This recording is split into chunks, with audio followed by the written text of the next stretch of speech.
Hey everyone, and welcome. Today we are diving deep into one of the absolute pillars of object-oriented programming, inheritance. Now this isn't just some dry academic concept, oh no, this is a seriously powerful tool that lets you write code that's cleaner, way more efficient, and just smarter.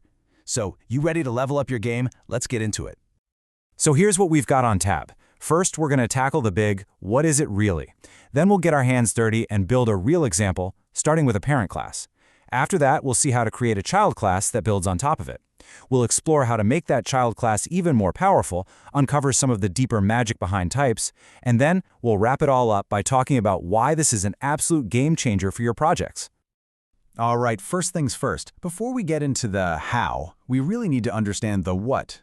What problem is inheritance even trying to solve in the first place? Because it's a big one.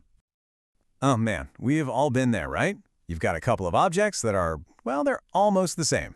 So you do what seems easiest. You copy, you paste, you tweak a few lines. But then disaster strikes. You find a bug in one, and suddenly you realize you have to fix it in 3, 4, maybe 5 different places. It is a genuine maintenance nightmare. Inheritance. Well, inheritance is the elegant escape from that chaos. At its heart, the idea is actually pretty simple. Inheritance is just a way for a brand new class, the child, to automatically get all the features and behaviors of an existing class, the parent. This sets up a parent-child relationship, and that creates this beautiful logical hierarchy, which is the secret sauce to reusing your code effectively. Okay, theory is great and all, but to really get inheritance, we need to see it in action. So let's build something I think we can all get behind, a virtual coffee machine. We're going to start with our foundation. This is our parent class, which in the programming world is often called a superclass. We'll call ours Basic Coffee Machine. Think of this as the original blueprint, the one that has all the core stuff that any coffee machine should be able to do. So, our Basic Coffee Machine has all the essentials covered. It's got a place to hold the beans, a grinder, a brewing unit, you get the picture. Now, what's really important here is that its main brew coffee method is programmed to do one job and one job only, make a standard filter coffee. It can also add more beans. It's a solid machine. Just a little, basic.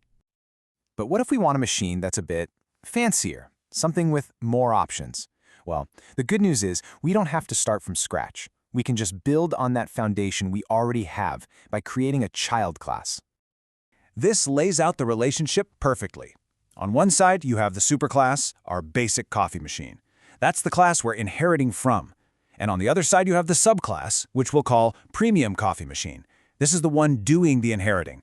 It just soaks up all the functionality from its parent, and then it gets to add its own cool new features on top. And in a language like Java, this one line of code right here, this is where all the magic happens. That single keyword extends, tells the whole system that our new Premium Coffee Machine is a child of the Basic Coffee Machine. And boom, instantly, without a single extra line of code, our premium machine can already do everything the basic one can. But just being a copy isn't the whole story. The real power move here is the child's ability to change and add to what it got from its parent. It can specialize. It can become better. So remember our Basic Coffee Machine? Its brew coffee method is a little stubborn. If you ask it to make anything that isn't filter coffee, it basically just throws its hands up and says, nope, can't do that, and throws an error. This is exactly the kind of limitation we want our premium model to overcome. And this is a beautiful example of something called method overriding. Our Premium Coffee Machine defines its very own brew coffee method. This new version checks, hey, are they asking for an espresso? If so, it handles it. But if not, and this is the really clever part, it uses the keyword super to pass the job back up to its parent. It says, hey dad, you handle this. We're not rewriting the parent's logic, we're reusing it. That's the heart of writing smart, efficient code. But hang on. For a child class to actually use its parent's tools, it needs to have the right permissions. This brings us to access modifiers. Now, if you look at this chart, you'll see a special one called protected. This one is key. It lets you keep components, like the grinder and the brewing unit, hidden from the rest of the world, but it gives a special key to the child class, letting our Premium Coffee Machine access them directly. It is the perfect sweet spot between security and reusability. Okay, so let's zoom out a little bit, because inheritance isn't just about reusing code. It's about creating relationships, and that allows for some really flexible and powerful designs. This leads us to this really powerful concept called the is-a relationship. A premium coffee machine is a premium coffee machine, obviously, but it is also a basic coffee machine, and they are both ultimately a Java object. Now, why does this matter? Well, it enables something amazing called polymorphism.